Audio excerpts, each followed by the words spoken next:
Good evening, everyone, and welcome to the Network Live. This is a special edition, and I am April Garner, of course, the founder of the network, and I've been excited all day. Actually, in the past 24 hours, I've been like this because we've got some serious Black girl magic going on tonight, and I cannot tell you how honored I am to have two very important people in the world of diversity and inclusion who joined me tonight to talk about that very subject. And I just want to thank you, the viewers, for sharing the post, the announcements about tonight's broadcast, and for being a part of this particular conversation. I'm going to remind everyone that if you have any questions or comments, please post them in the thread so that I can share them with our guests, and then we'll, just kind of meld it into the conversation. We're going to have a really nice discussion tonight, and our illustrious guests are Barbara Whye. Woo, Barbara. Oh, hi, everyone. All right. And then we have Miss Ashley Gaddy. How's it going? Hi there. All right. We're excited about having this conversation tonight and looking forward to learning from each other, but also sharing some things from our experiences. So thank you for having us, April. Thank you so much. Thank you so much. I really do appreciate it.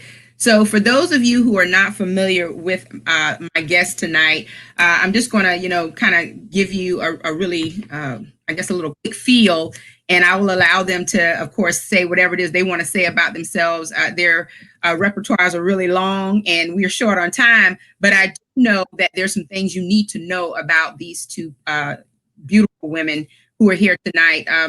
And the fact that, their work is so important, and what they've done in the scope of their work is very powerful, and it's meaningful, and it's something that we all need to make sure that we're paying attention to, in our day-to-day work places, and also just in society in general. So I don't know if you all know, but you should, but Barbara is the Corporate VP and Chief Diversity and Inclusion Officer with Intel at this present time.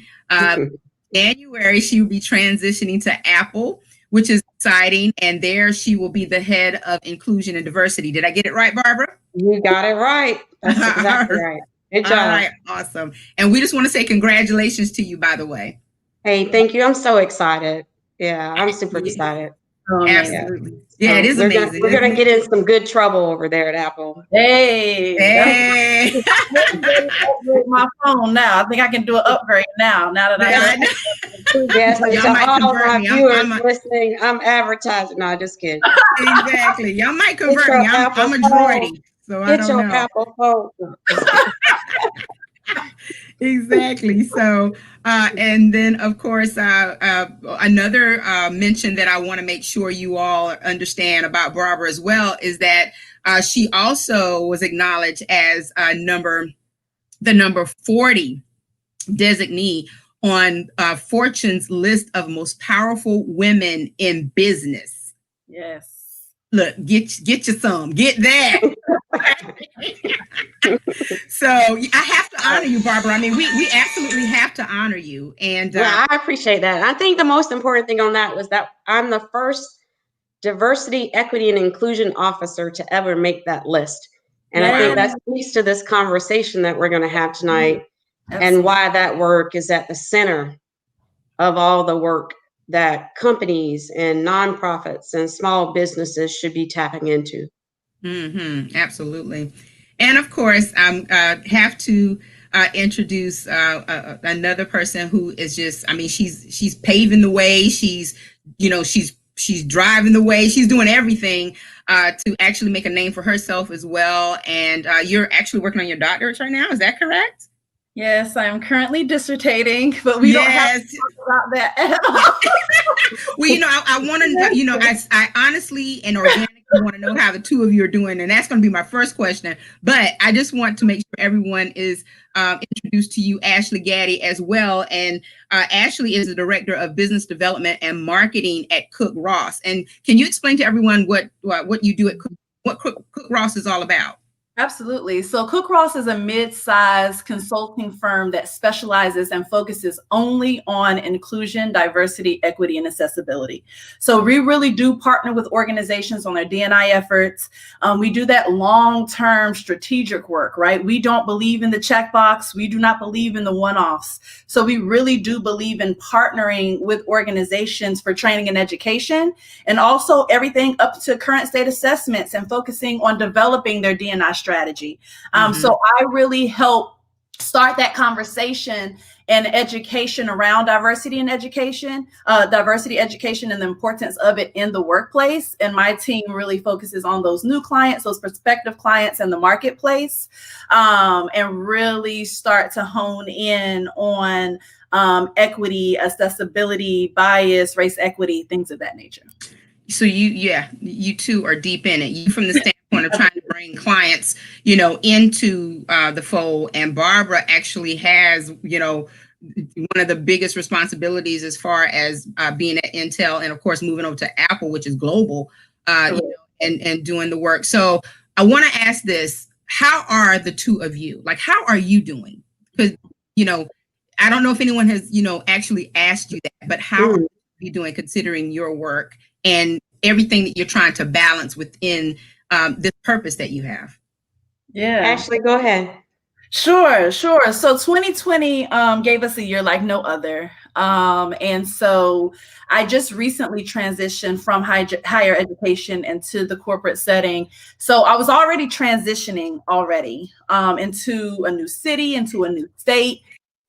And then the intersections of COVID and the murder of George Floyd, and doing this work, the summer really got to me. We saw a high surge of inquiries. Everybody now felt the need that they had to talk about race, or that they had to focus on their D&I initiatives. So it became very overwhelming to always kind of be the person, kind of professionally and personally, who gets tapped.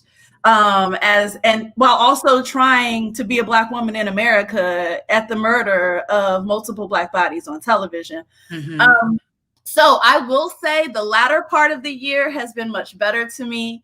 I am finding my flow even within the year that 2020 gave us. I am currently dissertating, so I am working on my research right now, really speaking to Black women receiving welfare assistance here in Washington, D.C., and what does it mean for their liberation of their bodies when it comes to their reproduction. So really doing some in-depth work with my dissertation on top of doing this work professionally. And because it is my passion work, there's a need and a drive for me to get in there, to make social change, right? So overall, I am well. Overall, I am blessed, but there were some rocky points this year. But much like my shirt, much like our identity, we are resilient, we are powerful. I am making self-care a top priority. And so self-care is revolutionary in the way in which, when we are our best selves, we can do our best work. And so I really had to repeat that to myself throughout this year of 2020, and rest, and understand that rest within itself is revolutionary. Absolutely. Yeah. And so I would just pile in on that. I think I'm hopeful because we've been trained that where there is no hope, the people will perish. And so, similar to Ashley, when we reflect back on the year and George Floyd and all those situations that really bubbled to the top, I would say for 6 months, we were in really survival mode. Yes. To prioritize, for me, the Black employees in my workforce.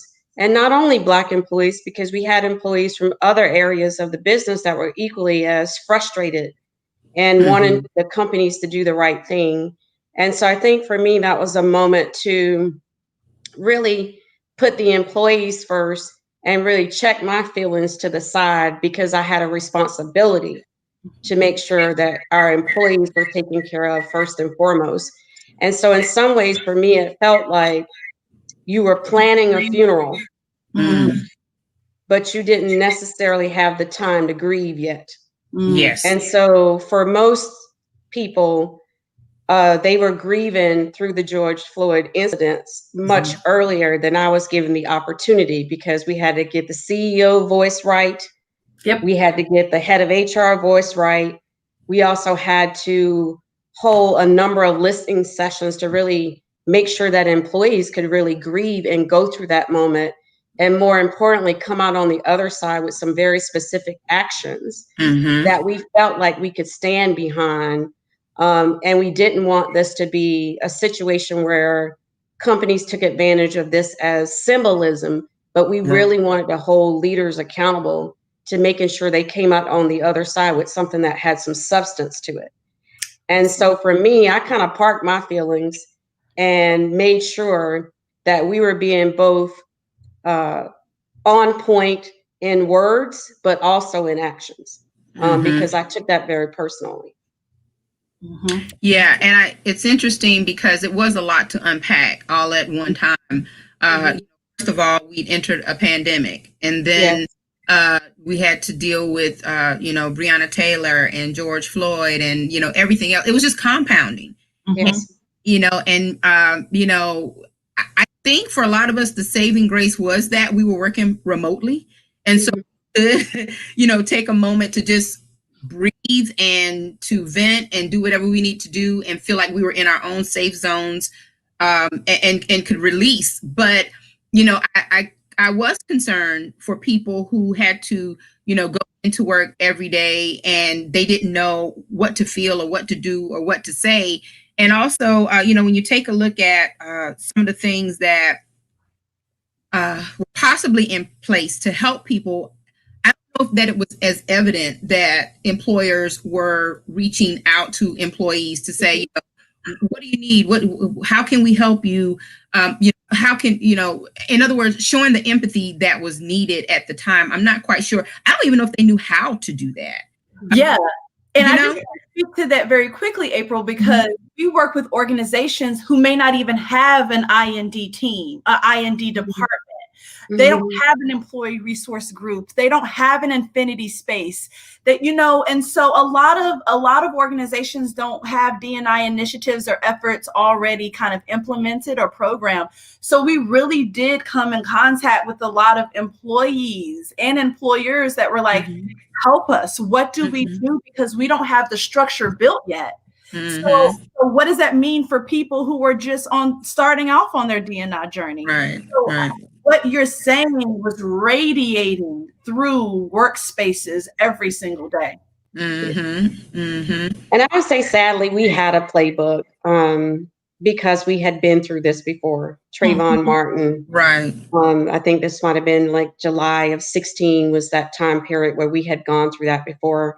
And I think that because we had gone through it before, it made this moment even more intense, and wanting to really be sure that we were going to be very different in this moment. And I think what came out of the moment for us, at least for Intel, was I saw leaders outside of the African-American community step up. So traditionally, the burden of the system is always placed on us to push ourselves through and own how we're being treated in these systems of hiring and progression, and also the development. In the case of George Floyd, I saw more non-African American leaders actually come to the table with more empathy. And I also saw more what I would describe as more direct demands and communications from our African American employees on what they needed in that moment. And so those were just, a couple of things that I saw differently through this moment. And I continue to believe as we advance representation, particularly as it relates to senior leadership in these companies, it's going to require African Americans acting as activists in some cases, advocates in some cases, and really being clear on what the asks are. So for example, if you're in a company today and you don't know the percentage of African American leaders at director level or vice president level, you should ask that question. If you're in a corporation today, or if you're working in an organization in your team, you should be asking about, what does the succession look like? And how do we get included in those conversations? And it may require you to do like we did at Intel. When I started a group at Intel, it's called the Black Network of Executive Women. We call it BNEW. And we started that organization. It was 5 African-American women at the director level inside of Intel. We couldn't wait on the rest of the company to take care of us. We started asking and owning and pulling the data and coming together as like a team of 5. And today that same group of women is now north of like 37 women. That's awesome. And so you may have to start with a small committed group of people, but you actually have to catalyze and make sure you understand how these systems are working inside of your companies. Yes. And intervene at every single point and go under the hood deeply, and be okay asking a question that may make management and leadership uncomfortable. Because in all of these affirmative action cases that I've studied for my own research, employees were most often the first to inform management of what could be different before it got to that stage. So I personally listen to my employees. I have many key stakeholders, and they wear me out with things that they think I should do. But I have learned to embrace that, because I would rather listen and learn from it inside of the company and take care of it, rather than it being exposed externally for me to have to take care of it. Exactly. And so I think if you're sitting, I think so many times people, you kind of stay back and say, well, leaders should be doing this, or management should be doing this. Whereas I think what I would want to empower all of us to say is, I am a leader. And I will do like Shirley Chisholm. If I don't have a seat at the table, bring a folding chair. Because it's also our responsibility to create these pathways for young people that's coming to these corporations after us. And they shouldn't be fighting the same fight that we had to fight, or fighting for the same data. So we can also be very active and being aware and awaken into what needs to happen in the companies, and help your companies help themselves. Absolutely. So Barbara, how do you start that conversation in environments where you don't feel as comfortable having those conversations? Because, sometimes you see it happening around you and you're wondering, well, how are they, for example, selecting the people to be on these committees, and then you see the makeup of the committee, and the committee doesn't really look like the people that are being impacted. So, how do you bring forth, I guess, your concerns? Yeah, so I would recommend 3 things pop for me. So one, you'll have a manager, and most often that's like a good spot for you to have a trusting conversation with your manager. And the question could be to your manager is, hey, I'm just curious about our African-American data in this company, and if there are any plans in place, and where those conversations typically have happen, and who's reviewing the data. So that would be one place. The second place is an HR partner, whether that's a business HR leader, there's someone that's taking care of the people in your company. Setting up a conversation with them to say, hey, I'm curious about, how said company is approaching things like diversity, equity, and inclusion, and what's the vision for this company, for you to help me understand it, so I can support you, company, in carrying out your vision. Right? Because I think you also want to come from a place of ownership, where you are not bringing them a problem, but you're also willing to help them and lean in on understanding how to unpack this problem.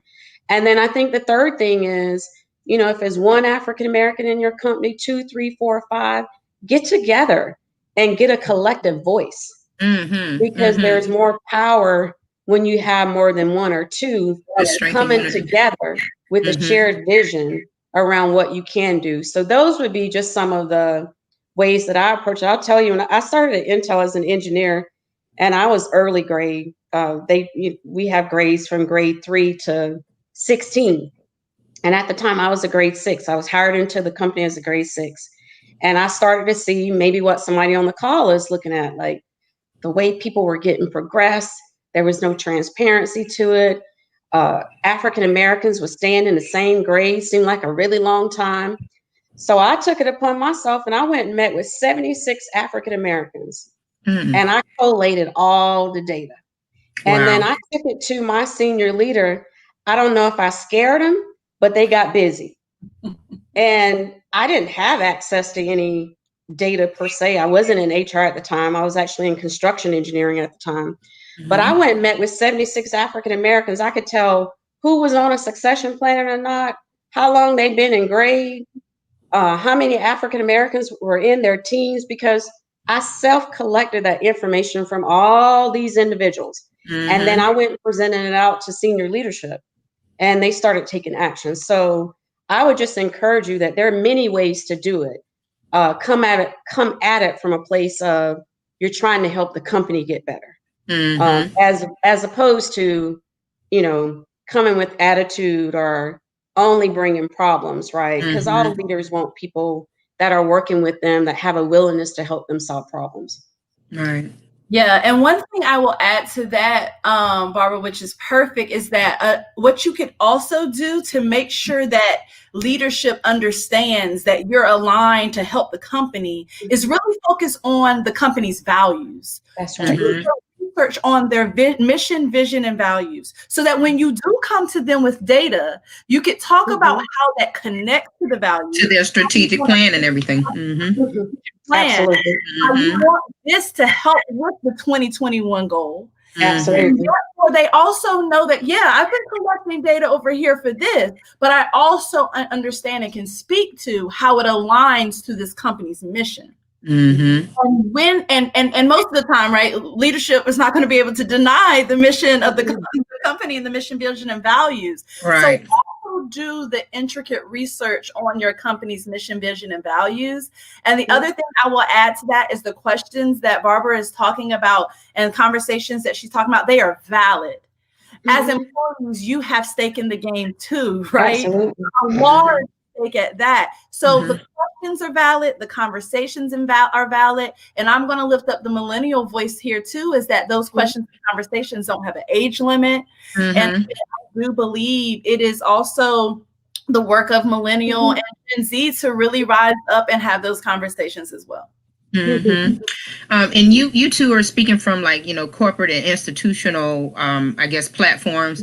There are some, community organizations that are trying to implement certain programs. And what I found from, working with a few of them is that the definition or the definitions behind diversity, inclusion, and equity, I don't know that they really know what it really means. Sometimes people latch on to things because it's the hot topic, it's trend. It's fashionable to be a part of it, and they don't really understand what it's all about. So can you two, one of you, quickly tell me or explain to us what exactly is diversity and inclusion, and even that equity piece? What do people who are trying to create programs need to understand about what it really means to create a DEI program?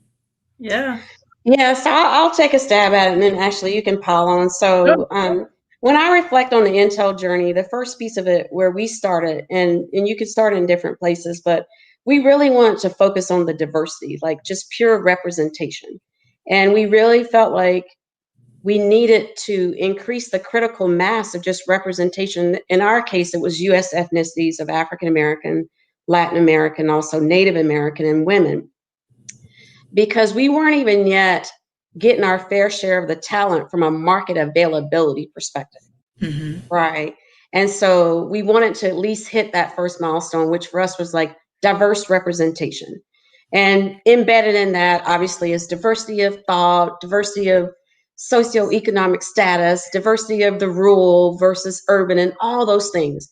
but factually, we didn't even have our share of representation. So at that point in time when we started, African Americans represented about 5% of people who worked in the tech workforce. We had about 2%. Women was about 30%. At the time, we were running about 22%. And we had been working on this for decades. Yet we didn't even have the representation yet. Then the inclusion piece of it, what people will say is, you can include who you don't have, which is the representation, but you will quickly lose who you don't include.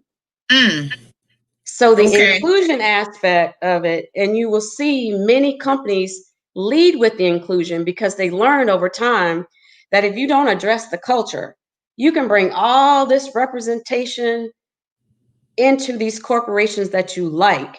But if you don't address the culture, you're not going to be able to retain that talent. So and the inclusion is kind of like what you get when you really work through all that mix of diverse talent to really drive your innovation. So all the research shows that inclusive teams, they're more likely to increase revenue by 8 times, right? And so companies are really striving to get that inclusive mix of it. And the equity piece of it is like meeting the moment where it is and recognizing that in some cases, some employees, particularly those that are at the intersection of race and gender, they have to overcome higher burdens and higher hurdles to be included in the mix. So that's how we think about kind of the diversity and inclusion and equity. And the equity piece is really about your systems. And things that we talked about, who is involved when a leader is decided that they're going to move from grade level A or grade level B? How are you training the managers to make sure that they're including inclusive talent as they're looking to give those stretch assignments? And do I get the stretch assignment because, me and my leader are golfing out on the golf course and therefore we had a really good time out there together, so I'm going to get the stretch assignment? Or is there equity in the process such that that role is posted for everybody to compete evenly? So that's how all this terminology comes into play. But I shared with someone today, I really don't care what you call it, just do it well and do it right. And make sure that the behaviors are addressed. So Apple is I&D, Intel is D&I, somebody else is idea, DEI. Like, I really don't care what you call it. Just get the good work done. Be fair to people. Make sure you understand your data. Make sure you're reporting on it. Make sure your employees know it. And create processes that are equitable for everybody to compete fairly. Absolutely. Go ahead. I was going to say, I know you got something to add. Because that was perfect. What I am going to add to that is that each one of those definitions, though, require a different level of energy and effort. Yes. Representation is one thing, and just diversity is simply, again, it's difference. It's difference. We're even diverse in our own ways on this call right now, even though we identify the same ways between race and gender. Correct. Inclusion, though, is that proactive, ongoing, intentional piece that you got to do that, takes a little more effort. So representation is one thing, but inclusion requires you to look at your policies, your rules, your informal rules. Like, can I come to an interview and write it up? Okay, say so. Go ahead. Can I really wear my natural hair in this company? Right. Yeah. Can you wear a beige suit when you expected to have a blue one? Okay. Right now I'm adjusting my collar. Down to those intricacies. So inclusion takes a whole lot more energy than just a representation of difference, because you have to proactively and it's ongoing, and you have to be intentional about your intentional culture. About it. That's right. And informal culture and prepare for your representation to come, like how Barbara said. And then equity. Oh, now we talking systems change, power change. Right. You're talking years now of energy rather than maybe a simple hire for diversity. Recruiting strategies now, maybe than just a person of difference. Mm-hmm. So those definitions are perfect, but I want to speak to the amount of energy that's required at each level, because they're not the same. Right. And the intentionality is very different. That's right. Right. Inclusion requires more intentionality. I think it was Renee Meyer. She's this peer, CDIO peer at Netflix. And she talks about it, and she says, and I know many of you have heard this because it's a very famous quote that she uses, which is, diversity is being invited to the dance. Inclusion is being asked to dance. That's right. And I added, belonging is knowing all the songs. You see I know that. Right. And so I think that's how. I don't even know. I'm uncomfortable. I'm like, am I even, is this the right? But that's true. That's true, because the songs are the culture. That's right. The songs you don't know the songs. You don't know the songs of what's happening in your company. Some progression meeting is happening. That's right. People are getting invited to the progression table, and you don't even know the music sheet for that. Barbara, you only gave me 30 minutes. And you sorry. No, you good. You are good. I'm on your time, really. And I didn't even mean to stop you there, because what you're saying is just so profound. I mean, it's the thing that we have to grapple with every day. That's right. Thing that's like, it makes us scratch our heads and say, well, so how do we change that? And can we be bold enough to change it? Because you're right, the intentional inclusion is the piece. And it's just something that I don't know that a lot of companies have decided that they want to have a culture of intentional inclusion, because their traditions are more important to them. Exactly. And I mean, we know this. Growing up here in Conway, shout out to Homewood Elementary, Whittemore Park, like all my good old schools. Like, we know that change, if you are trying to drive transformation on anything, whether it's me and you trying to diet and get off these fried foods that we love, yes, that stuff comes with resistance. Yes. That's right. You're not gonna transform a company without having to go through some steep resistance. And we know ourselves just from our own experiences. When you fighting for something good, that's what it's going to be. Like, you will have to push yourself through these situations. Even when I chose for Intel to publicly declare that we were going to achieve full representation on a certain time period with certain money associated with it, nobody believed me. Everybody felt like we couldn't get there. Even our chairman of the board at the time, he pulled me to the side and he was like, I admire your aspirations, but I just can't see how you're going to get there. And that was right about that time. That song was like, don't believe me, just watch. Yes. Because my son is a millennial. I was like, don't believe me, just watch. And, but I'm saying this to say that there are going to be some things that we encounter, whether it's in relative to strategies we're trying to put forward, or even our own personal career goals, where people will look at you and tell you that they don't believe you're going to make it, or you can't get it done, and all the naysayers around all of that. Somebody might have said me coming out of Conway, I was a statistic, and I wouldn't be able to achieve anything for this and this and this and this. But you have to push beyond that. That's right. And believe in yourself and the mission that you have and what God has called you to do. That's right. Keep doing it, because you can't get through any major change on the other side that does not go through a wall of resistance. But you got to keep pushing through. That's right. That's right. I mean, she's preaching. We going Reverend Pastor Evangelist. Hey, as a matter of fact, we got an amen from someone who's watching. And we also have a question. And the question is, she says, good evening, ladies. Do you believe discussions about diversity and inclusion we met with criticism about quotas and affirmative action? Every day. Every time.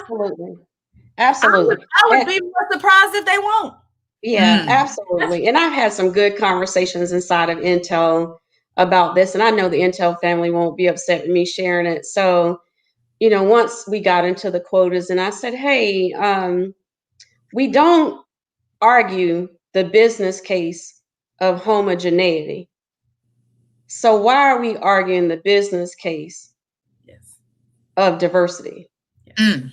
So if you want to talk to me about quotas, let's have a conversation about the 50-year history. And this is factual. You can read it on Intel's website, where prior to us starting the diversity initiative, they had quotas and they stuck to those quotas. And the majority of their hires were not us. Mm. So quotas can work both ways. That's And right. I think it's just a matter of frank conversations and kind of meeting people where they at. So I formed a white male ally council for me personally as a leader, so that I can make sure that I was not leaving them out of my diversity and inclusion work. Mm-hmm. That was very transformative for me, because to your point about the diversity that's in this conversation, they also have their levels of diversity. And just hearing their stories, I think the power of storytelling can actually bring us together, and you realize that we're all trying to get the same thing. We all want fairness and equity and access to these amazing roles because they lend themselves to economic empowerment. Mm-hmm. And I had this conversation with a leader, I'll never forget it, white male, probably 50 years old. And we were deploying a sponsorship program. And what I mean by sponsorship was I would assign, say, a white male senior leader to an African-American woman that's early in grade. And he would be required for helping her progress her career through different stages. Sponsorship, as opposed to having a really good conversation, they telling you how you can make your career better, but they don't have any skin in the game. Mm-hmm. Right. And so the guy was saying to me, well, no one ever assigned me a sponsor. And I said, well, let's have a conversation about that. How long you been at Intel? And he said, 17 years. I said, how many jobs have you applied for? Mm. He said, one. I said, well, how many jobs have you had? He said, this is my 7th job. I said, well, who got you between 2 and 7? He said, well, I just followed this particular manager. I said, well, that was your sponsor. Mm-hmm. Mm-hmm. So what I'm trying to do is drive equity, Mm-hmm. so that maybe a person that don't have the network or the sponsorship that you have, because there's so few of us in this company, That's right. that they can get equity to sponsorship that you're getting when you're on the golf course. Like, that's what I'm trying to accomplish. Mm-hmm. And I think, and then the wheels started turning for him. It's like, yeah, I think you're right. Like, I'd never even thought about such and such as a sponsor. I'm like, seriously, if you do not have to apply for a job and go through all those processes and you bump, absolutely, you have sponsorship. So I'm not trying to take anything away from you. I'm trying to level the playing field. Exactly. Exactly. And Yeah. that's one thing we have to be, again, intentional about in our education, is that equity doesn't mean when you have something, it feels good to have it. Yes. So it feels as if you're trying to take something away from me. And I don't like that. And a lot of criticism, and then you'll start having the, dominant culture start saying, well, now I feel like this is exclusion because now I feel, it's like, you already have it in ways that are so normalized. Mm-hmm. Right? No manager is a sponsor. That's correct. Saturday on the golf course. Mm-hmm. You don't even have a name for it because it's so normal. So we have to really teach, when we teach systems change, organizational change, and equity.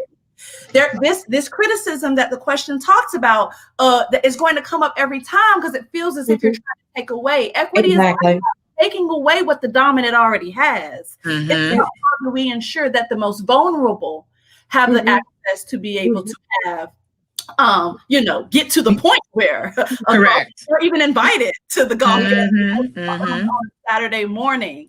So that's where I see a lot of criticism comes up. It's usually the dominant culture starting to criticize or feel excluded or talk because they feel like something's being taken away, and that's not what equity is. Yeah, I mean, we've been very fortunate. One of the things we tried to do was provide facilitation training for 16,000 of our white male counterparts, Asian counterparts, because I also think it's important to at least have someone in the room that can facilitate these conversations when people observe things that should be spoken about and used as a teachable moment. Right. And sometimes we have to rotate the voice on who is saying that. Because even me, as the Chief Diversity and Inclusion Officer, sometimes inside of corporations like Intel and others, I may have to have a male counterpart speak to the African American data so it doesn't look like I'm being biased or that is self-serving. So you also have to find different, techniques and strategies to try and make sure that you power the work in the direction that you need, because we all have biases. That's right. And we're all human beings, and you're looking at things through your cruise control until someone challenges you about your cruise control. Absolutely. You all have been talking for about 45 minutes or so now. I want to take a quick break. Barbara, I know you gave me a limited amount of time, and I promise you when we come back, I'll take one or two more questions and then we'll let you go and do what you got to do. Is that okay? That's perfect. All right. So, because absolutely, because this is great, and I can see that the viewers are enjoying it. So, again, we're going to take just a little quick break, and then we'll come right back. If you want to support Black-owned and operated businesses in the Grand Strand area and beyond, check out thenetworkconnects.com for a complete list of establishments in our local area. Our network connects Black businesses to community for a wide range of services, products, organizations, and resources that are viable in the African American community. You'll find a wide range of products and services that'll fit your needs, along with information about events and happenings around the local communities. Check out thenetworkconnects.com, connecting Black businesses to community. Thenetworkconnects.com.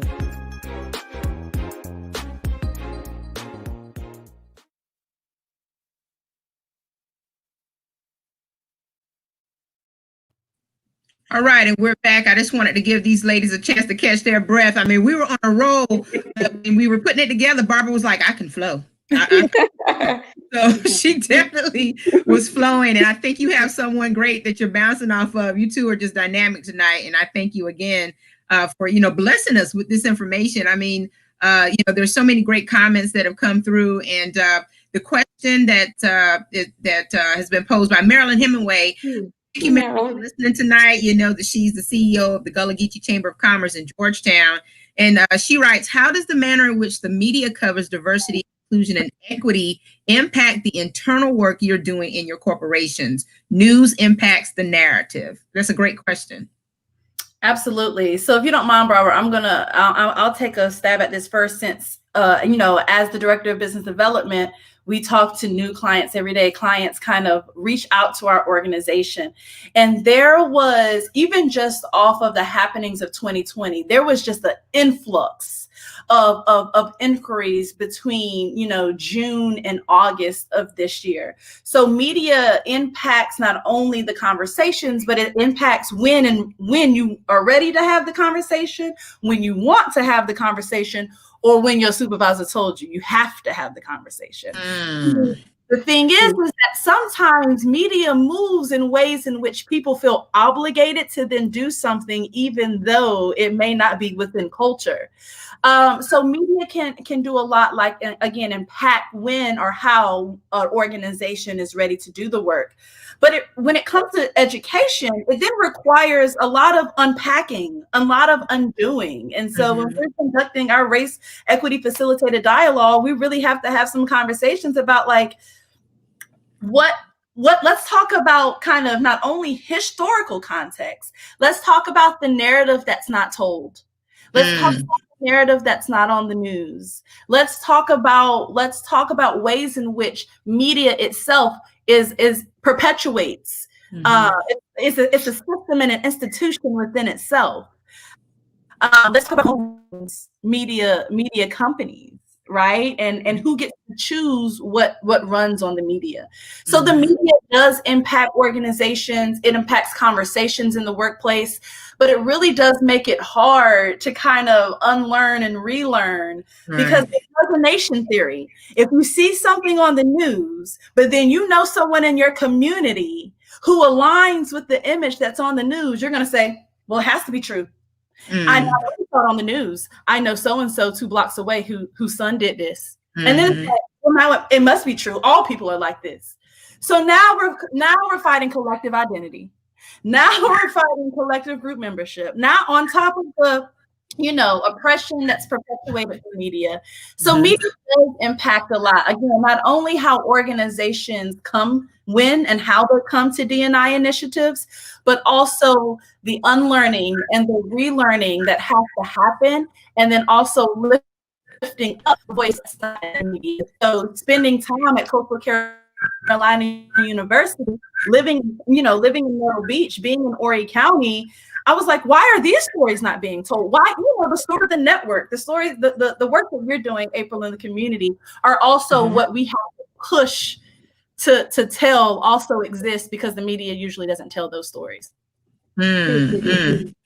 So full disclosure, Marilyn, you know this, I am not a media expert. I see my line sister Lanier's on. Now she's a media expert. I am not, but I will share how I interact with the media. First and foremost, I look, listen, and learn, because it also impacts the strategy around things that I have to get involved with in my day-to-day job. So take social media outbursts on DE&I topics. Do I need to make a statement on certain things that happen, like George Floyd or the Me Too movement? So it impacts my day-to-day work as well as my strategy. So Me Too movement, looking at that, do I have the right harassment training in place in my company? So I look to the media to, number one, inform my strategy. That's one key, I would say, place in terms of how I use the media.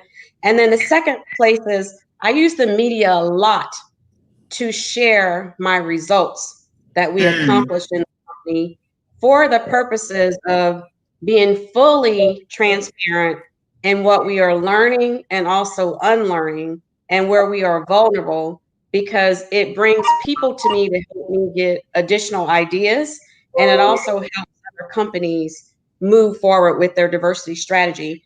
And then I think we have to also look at social media as its own media outlet, which is another place where I try and really make sure that we're just conscious of what's happening, because if we are not, our employees believe we should be, and trying to stay in front of all of that. Sometimes it's positive, sometimes it's negative. And I think in the work that we do, media as well as D&I strategy, the Venn diagram is our language matters, and how we speak about things, and what we call out as right or areas that need attention. How we language those things are super important. So for example, media could put forth that tech has a problem with African American employees, or tech has a problem retaining African American employees. Whereas I think that language should be, tech hasn't yet put forth the right culture for African American employees to want to stay inside of tech. Note those big differences, East and West. But if you start looking at some of the reports, like one CEO, some of you may work for this person, said, we have a pipeline problem. We can't hire African Americans. No, we don't have a pipeline problem. Media should be helping him to write, and he should be writing that it's not a pipeline problem. We have an intentionality problem. Right. So I'm just bringing up these examples because media does have a very, very important role, and how they choose the language, what is there, has actually caused some harm, because it's all these reports about no diversity in tech, no representation in the pipeline, and young people that we would want to attract to these amazing careers in STEM Right. that could propel them from poverty like me into something, whatever they choose it to be. Mm-hmm. These young people that I'm engaging with, they're scared to death because we scared them off, like, oh, tech is so hard. Right. They'll kill you, you'll die over there. Mm-hmm. Again, stop admiring the problem and bring forth some solutions is where we all need to focus, media included. Absolutely. Mm-hmm. Absolutely. I tell you, this conversation, we could go on and on and on about the dynamics of what we're talking about and what underpins it all, because there is no, I guess one or singular type of conversation that you can have about diversity, inclusion, and equity. And I think that there's so many instances in the workplace and just in society in general that we could use as examples of how it's being done right and how it's being done very, very wrong. And, to even talk about the media and their responsibility. Yeah, it plays a big role, because we know that media has been driving a lot of craziness, lately, whether they intended to or not. But the matter of the fact is that if we are trying to move forward, change in our society, and I think Barbara and I talked about this earlier, to move people from being advocates to activists, and to empower them to continue this push or this fight or whatever you want to call it, to make sure that we are shifting the paradigm and these changes happen. I think that the support factor has to be there. A lot of us don't feel supported in terms of what we believe needs to happen or what we feel we need to express concerns about. And I don't know how we would change that, other than, like you said earlier, just to, seek out some allies who can help you to navigate that, especially in the workplace, because, 9 times out of 10, we're dealing with a DEI issue that is happening in the workplace. So I just believe that, in the course of this conversation, everyone has pretty much talked about, Keith Skinner, he's like, awesome discussion, very insightful. That word has been used so much tonight. Monique Jones-Burgess, this discussion is everything, great dialogue. Everybody is feeling it. They really are feeling it. This discussion is so important. And, because people are feeling it, you would think that it would be at the forefront in a lot of corporations. April, I gotta tell you this before we leave, because you just said something that I think is so important. And I actually talked about this too, about how to get this work integrated into your company's values and cultures. The other place is in the bonuses. Get it in the pocketbook. So what I did at Intel, I forgot about this, but this is super important. What we did at Intel was I looked at, to Ashley's point, the company's business strategies. Yep. And I influenced it such that part of my work and the results that we achieved in diversity and inclusion was a part of the company's strategies. Yes. Therefore, as the company is compensating, because all of us get these employee bonuses and those type of things, and I thank y'all for all the stuff, right? We did about 10% of every single employee's bonus was tied to how well, not me, how well the company did relative to the diversity and inclusion goals that I set forth in my strategy. Wow. So if you really want to influence, get that in the employee bonus structure. So it's like know the language of your culture. For Intel, it's like data and dollars. So therefore, my strategy needs to be in the data and it needs to be in the dollars, because that's what keeps the people motivated. And so if you can find a way to get your DE&I, I&D, and whatever you want to call it, integrated into your company's bonus structures, Ashley laughing at me, that's how you get this work done. Yeah, some people even go as far to put it in their performance management structure. That's exactly right. You can put it there too. Depending on how you do on your performance management dictates potentially your bonus, or dictates, other things, because now we will have a conversation about evaluating your role within this pillar of our organization, which is inclusion and diversity. So how do you normalize and there it embed? is. And That's where we talk about the equity system change stuff, right? Not just say, oh, we have one program. How is IND so normal in your organization that it's just what how you do work? Yeah, it's how you work. It's not work. It should be how the work is done. Yeah, exactly. Yeah. Well, ladies, this has been an incredible experience for me. I came in wanting to learn as much as I could in this little bit of time that we've been blessed with, and I've been honored to have with both Barbara and Ashley. And I've learned a lot. I've learned that I do know more than I thought I knew about, as far as my intrinsic organic feelings about what should be happening. And I'm actually feeling empowered to do some of the things that you all are talking about, looking at those dynamics or those factors that I wasn't even considering would actually make a difference. And also, I know that some of my colleagues are watching, and I think that they feel it too. And it isn't just within our organization. I'm not outwardly saying that there's a problem in our organization or whatever. But what I am saying is that I don't know anyone right now who exists within a corporation that is doing it absolutely right. Even in Intel and Apple, obviously work to be done, or they wouldn't have a Barbara Whye. You know what I'm saying? So, and they wouldn't have an Ashley Gaddy. So I just applaud the two of you for doing what you're doing. And, it's definitely real. It's needed. And, this is the change that, as Gandhi said, you wish to see in the world. You got to really be purposeful. And the word is intentional with everything that you're doing to shift this paradigm and continue to progress in this area. And I just want to thank the two of you. It's such an honor to have you both with me tonight. I want to share just a couple of comments, and then I'm gonna let you go. Ditto, thanks so much for sharing this conversation. Lots of work to do. This discussion is so necessary, and that is absolutely the truth. It is very necessary, very insightful. Someone even said that you guys need to do a TED Talk. Which you probably already done, but we'll take the challenge. Yeah, and Ms. Marjorie McIver says we need a part 2. But I'm gonna tell you, it's been 6 months getting Barbara on my list. Well, now you know why I was busy. It makes sense. Now I know why you were busy. I totally respected it and honored it, and was very happy to get the call.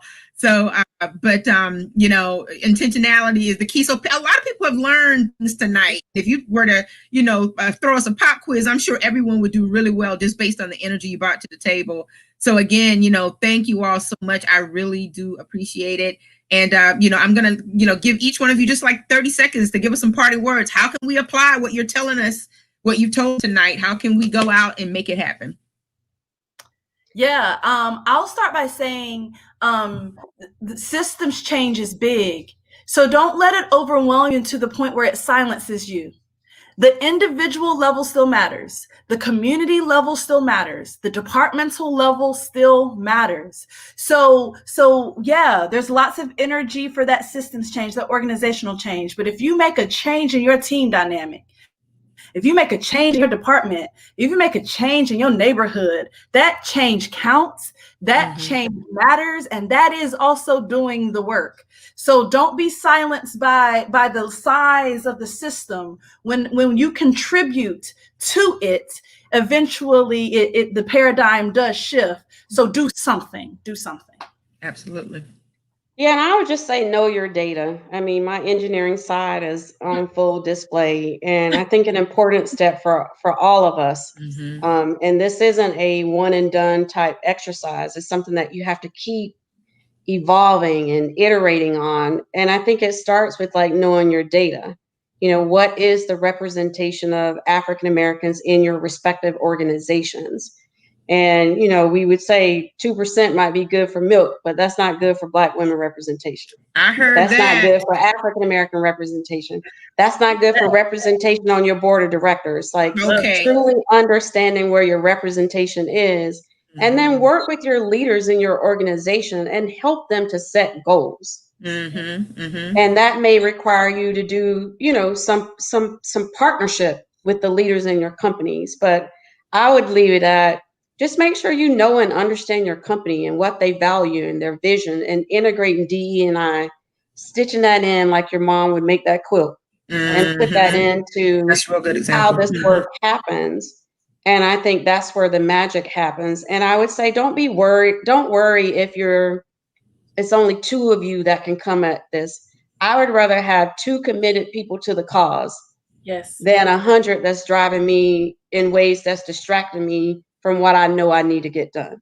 So if you gotta go at it alone, if you gotta go at it alone, but you are convinced that you're going at it from a spirit of truthfulness and honesty and integrity, go at it alone. Because boldness is boldness because it's instinctive. It requires instinctive courage. And not everybody's going to have instinctive courage. And so don't be surprised when people thinking that you're moving too fast or going ahead, because that requires courage. Yes. And, if it's going to happen, sometimes it's up to us to make it happen and be okay with that. Absolutely. I tell you, thank you so much. I got goosebumps, Barbara and Ashley. This has been wonderful. It has been powerful. Barbara, now I see why you made the list. I see why you made the list. I'm not the last diversity officer on that list. So I'm just rooting for somebody to be on there every year. Hopefully you see me up there soon. Hopefully you see me. All right. That's what I'm talking about. That's right, Ashley. Get on there. Exactly. So thank you again, ladies, for just sharing your wisdom with us. I really do appreciate it, and enjoy your Thanksgiving holidays. And I'd like to thank everyone who tuned in tonight. Someone asked, are there footnotes to this conversation? Well, I haven't prepared any per se, but I tell you what, this broadcast will actually be available on YouTube. If you will go to the network or the Network Connects YouTube page, you can see the rebroadcast of it, and please share it and have discussions and create your notes so that when you go back to your institutions, corporations, or just out into your communities, you'll know where to start. I think that I'm definitely going to watch it again, because it's kind of hard when I'm on this side, to take in all of the nuggets, but I'm going to go back and watch and just kind of create a game plan, even in my mind, because I think that as individuals we have to be intentional about some things too. And so again, thank you so much. I really do appreciate it. And again, I want to remind everyone, check out the networkconnects.com. It is forming as our resource for Black owned and operated businesses. So if you have a Black business, or if you're a Black business owner and you operate a business, or even if you're a Black professional who may not be working at a Black owned business, we want people to be aware of where you are. So make sure you visit the website, add your listing to the website, and I will be in touch with you if I have any questions or whatever. And of course, if you have any ideas on great topics that we can bring to the network, of course, every Friday at 4 p.m., my partner in crime, Dr. Winston D. McIver Jr., we've been doing the COVID-19 updates for the past 36 weeks. This Friday, our first Friday off since the beginning of April. And, but it's for the Thanksgiving holiday, family time. But, Dr. Mack and I will continue to do the COVID-19 updates. And I just want to thank everyone for your support and for showing up tonight and supporting these ladies. It has been tremendous. So again, thank you so much. Thanks, everybody. Have a good evening. All right. Thank you. All right. Good night.